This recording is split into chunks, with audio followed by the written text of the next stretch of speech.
Okay, welcome to our series of problem solving videos. We are doing the problem solving strategy, make a drawing or illustration. When you're done with this, you will be able to use the problem solving strategy, make a drawing or illustration to solve situational problems. Alright, when you're making a picture illustration, the purpose for doing it is you have a visual that can help you picture the problem more clearly. This type of strategy is very useful if the problem requires to do more than one step in order to solve a problem. So let's take a look at this problem. Like we talked about with our steps, steps 1 is to understand the problem, and you start by reading the problem. We have the problem. A frog is at the bottom of a 10-meter well. Each day he climbs up 3 meters. Each night he slides down 1 meter. On what day will he reach the top of the well and escape? So one thing that's really important to do is to make sure that we notice what important information we have. And if we look on here, one thing we'd want to notice is that we are starting with a 10-meter well. And we can see that, so it's going to have to be a well that's 10 meters deep. We also notice that every day he climbs up 3, and at night he slides down 1. And the question is, on which day will he reach the top of the well and escape? So we have identified our important information. We have a 10-meter well. He goes up 3 meters and slides down 1 meter. The next step is to devise a plan. So we have to look at what type of problem it is. And when we're looking at this one, we're noticing that it is a series of steps. A series of steps problem is perfect problem for making a picture illustration.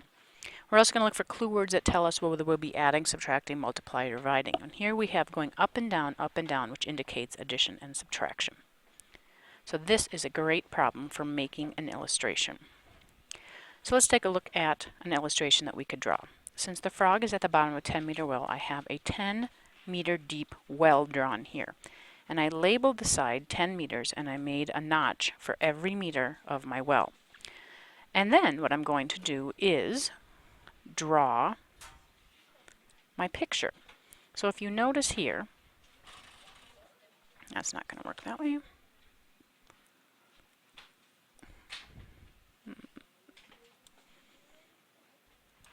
I'm going to do this.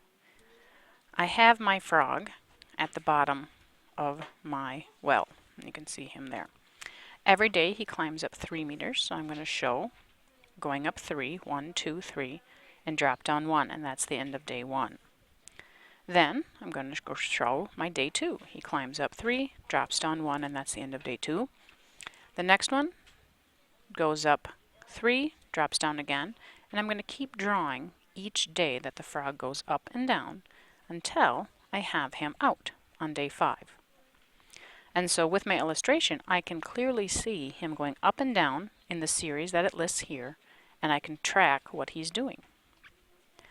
So if we go back to this page and we start looking at our answer, we want to see if our answer makes sense and did we answer all of the questions. And we can say in our written example, the answer makes sense because now I have a positive number for my answer. It's also a pretty small number, which makes me think it's reasonable because it's only a 10-meter well. And I also learned that the frog is able to climb up in just a few days. And having the picture helps you figure that out because you don't really have to have any equations or anything like that. Just with your picture, you can see the answer. So that is how you do a picture illustration. Go ahead and start your problem solving.